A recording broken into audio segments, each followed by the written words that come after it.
They may be radical. Don't worry about all of this. You only want to be sure you are not being reckless. Today, Evolve Credit is an early stage startup. We have attracted investments in billions of dollars from Nigerian investors from the United States, Japan, the Middle East, and most recently, we got backed by Google. Today, we serve customers in Nigeria and a few other African countries. And have now set aside outside the continent to serve customers in the West, so in the US and Canada. The last thing I'm going to talk about is persistence and luck. And I really want you to attempt or try to connect with my story because I don't think I'm fundamentally different from everybody else. Like I said, I spent most of my childhood in Ijebu. It's even a more local environment than Ijebu, I'd say. But I'm proud of everything I've shared with you today. And there are elements of my story that I left out, of course, because we do not have time to get into details. But I worked hard, and I still do that. Hard work is not enough. I believe I have been lucky in some ways, but you can make your own luck. I've observed that in the past decade of me attempting to set up my life for the best outcomes possible, there are two common themes: persistence and luck. Luck being opportunity. For instance, when I got my internship to South Africa, it was a simple conversation with one of my mentors. She basically called a group of us, or people she mentored, asked us a question: what are you doing now? And how can I help you?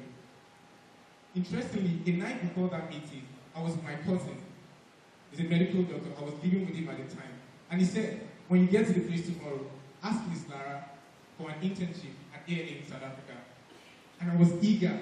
And the moment she asked the question and she pointed to me, I said, I got admitted to the African Leadership University. I'm a software developer, but I need an internship now because I can't afford tuition and I need to raise funds or get a scholarship. And immediately I hyped it up. She was like, yes, you're a software developer. Send me your CV in January because this was December. And January 2018, before I sent my CV to her, she reached out to me and asked for it. And that was how I got my internship. No one else in that meeting could have gotten that opportunity. It had to be me. I had the right combination of skill and preparedness, which means I was, in quotes, lucky. The point I'm trying to make here is, the world does not always favor the brilliant, the smartest, or the most intelligent people. While those attributes set you apart and can be really significant, you need to be prepared to meet your opportunity. And many times, you need to know how to know exactly what you want. Finally, to round up, I believe there are three things you need. And in any way, find ways to get these things. There are three things I believe we need. One is encouraging words. The second is mentorship. And the third is opportunity. For anyone to make any difference in life, to make anything out of themselves, they need encouraging words, they need mentorship, and they need opportunity. Encouraging words because there's so many disadvantages. As a Nigerian, painfully as it is, to a large extent, compared to the rest of the world, we are disadvantaged. And so you need encouraging words, but that does not matter. Nobody cares about that. So you need encouraging words. Wherever you can get it, from your mom, from your sister, from your siblings, from a mentor, find encouraging words and encourage yourself. The second thing is you need mentorship. You might be brilliant, like I believe I was. I always believed I was brilliant. But brilliance does not really help you very much if you don't have the right direction and answers to questions. So you need mentorship. Go to people who you really admire. Talk to them. Don't ask them to be your mentors. Just ask to help them. Find programs that you can volunteer and put yourself in positions and do the things that you really care about. Then you need opportunity. Opportunity being a chance to do the things you care about, to put yourself on the stage, like my internship, like my scholarship, like me hosting a continent-wide hackathon in 2018 in South Africa while I was doing my internship.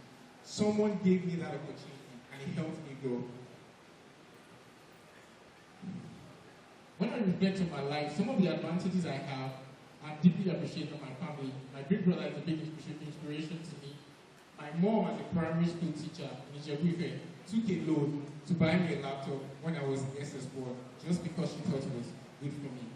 To give you context, when I was in school at MCE, some of my mates did not even know how to use a computer, but I was already building software, so I considered that an advantage. What I want you to do is look at yourself.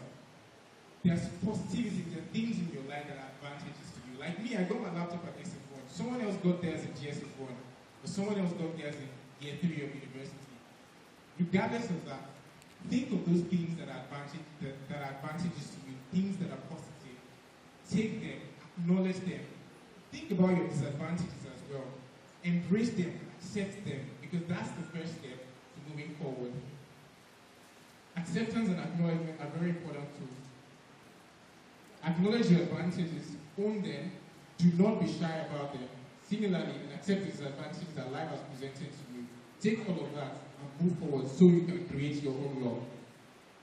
Finally, it is not your limitations, it is not your disadvantages, it is the power and confidence to create that matters. Thank you.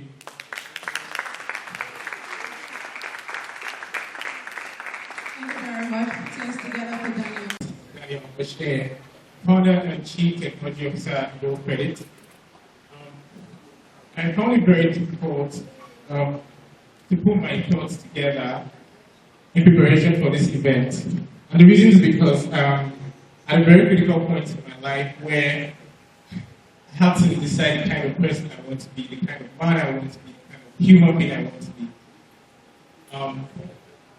And look into the future and kind of like figure out what are my values and what is important to me as I continue my journey in life. I ask myself questions like, how do I speak to you today without exposing the chaos that is going through my own head? How do I communicate my ideas in the most honest way possible? Because evidently, from my bio, I've done some very interesting things I'm proud of. But you might look at me and think, this guy is a genius. I don't think that's correct. I think I'm brilliant, but I don't think I'm a genius. And today, what I want to share with you is a bunch of lessons that I picked up in my life over the past 10 years of actively building things and starting my business, going to school, and taking charge of my own life. So I'll keep it simple. I'll share these 5 lessons, and for each of those lessons, I will tell a personal story. The first one is curiosity and desire. I was born in Ijebu, like 25 kilometers away from here. And by the way, my sister, my big mom are here. They're going to find out things about me that they don't know. Just saying. And as a teenager, I was really curious and I had desires. Here's what I mean. If you ask me what I wanted to be as a teenager, I will tell you I wanted to be an engineer. But the reason I wanted to be an engineer was not because it was cool to be an engineer. I had this really big desire to want to create things, to just want to make things. And I'm saying this because everybody has or have had this kind of desire in their lives. But for different reasons, you didn't follow through with them. Engineers are people who make things, and that's what I wanted to be. I wanted to just make things. And for a very long time, I knew very clearly what I wanted to do with my life. I was not just trying to be an engineer because it's cool. I just had the desire to make things. And it turns out that the people who make things are engineers. So my question to you is, what exactly do you always want to do with yourself? There's something that you always just desire. There's something you want to do. It does not matter what people think about it. You just knew that this is something you always wanted to do. Exercise your mind, project into the future.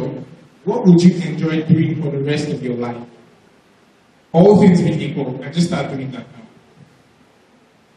The next lesson is drive and preparation. The reason I'm on this stage, like I said, is because I've attempted to create something of value, which is in this case about credit. However, my story is one of drive and preparation. In 2013, I think you should pay attention now, I I studied a diploma in computer science and chemistry education at the Federal College of Education at Corker. And after my first semester, I came out top 2 in my class. But I was not impressed with that result because I couldn't reconcile the academic excellence with things I really wanted to do in my life. I asked myself, what does this really mean?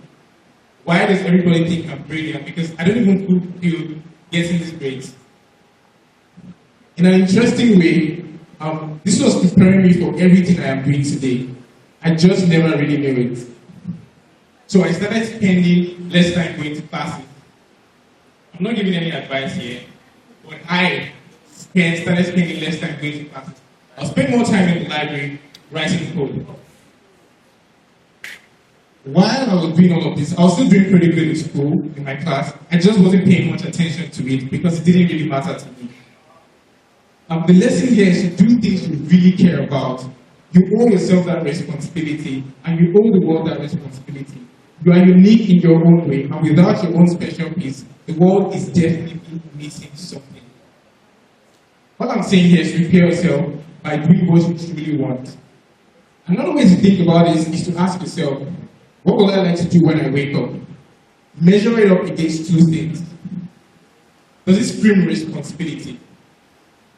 And do you think you'll be fulfilled? Because you need responsibility to grow. You need responsibility to do things that you're not comfortable with. You need something to look forward to, something that wakes you up in the morning.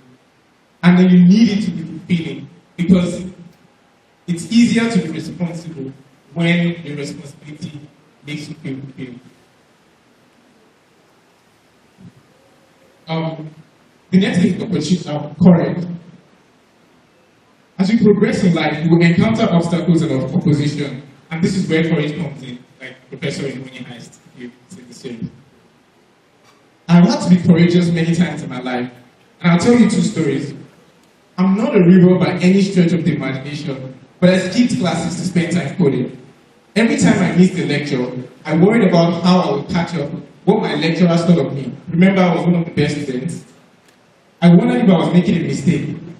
I even worried if I was being irresponsible with my academics. Every time I skipped class, all these thoughts ran through my mind, but somehow I was able to win them over and go ahead with what I thought was the best for me. Not what lecturers will think of me, not the fear of losing track of my academics. I knew it was still important to catch up with schoolwork, but I knew it was more important for me to do something I cared about. I would have been reckless if I did not consider the potential pitfalls of my choice. However, that became courage when I identified the problems and resolved to move ahead anyway, being fully aware of the problems. I was not being reckless, I was being courageous. I dropped out of university in 2022.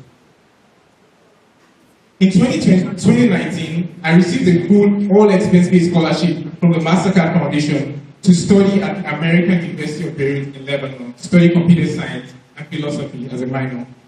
This was something I've always wanted, because in 2016, when I graduated from the Federal College of Education at Corker, my dad wanted me to continue to university, get my bachelor's in education, which is a normal thing. That's what all my friends did. In fact, I see their pictures on Facebook, they're graduating last year, this year.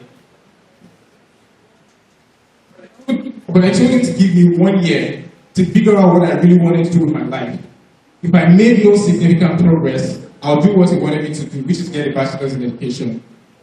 So, in the space of 1 year, I had a plan.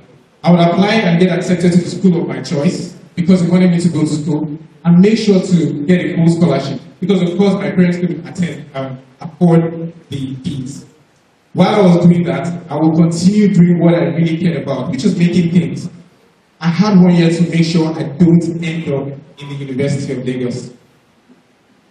After the first year, I made enough progress so that it didn't really matter to my dad if I went to the lab or not. Because in 2018, I got accepted to study computer science at the African Leadership University, but only with about 30% of the tuition covered.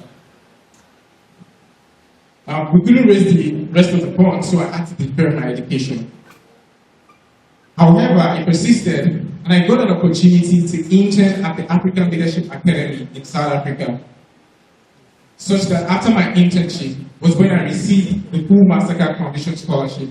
And just before resuming school, in 2019, Akan Nelson, my co-founder, and I started the Gold Credit. I left for school in 2019, and in 2020, COVID hit, and I came back home to Riby. I took the second year of my college program back in Riby. However, I was doing all of this. I was also running Evolve Credit, leading product and engineering as a CTO. It was incredibly difficult. And in fact, I just heard when we were in the car just now, my sister said to me, reminded me how I packed my bag one day at home. I just left, came to Lagos, just focused on Evolve Credit while I was in school before. Elon Musk would say, starting a business is like eating glass and staring into the abyss. I was doing this and going to school. It was intense, just that at some point, everything started to suffer. I started to doubt my intelligence, I started to doubt my ability, I started to doubt how good I was. I thought I couldn't do it. I thought I couldn't do anything at all. So I had to make a choice, a difficult one.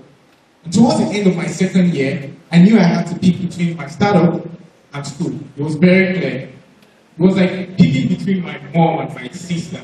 They're like the sweetest people in the world, and it's difficult to pick from either of them. But I had to make a choice.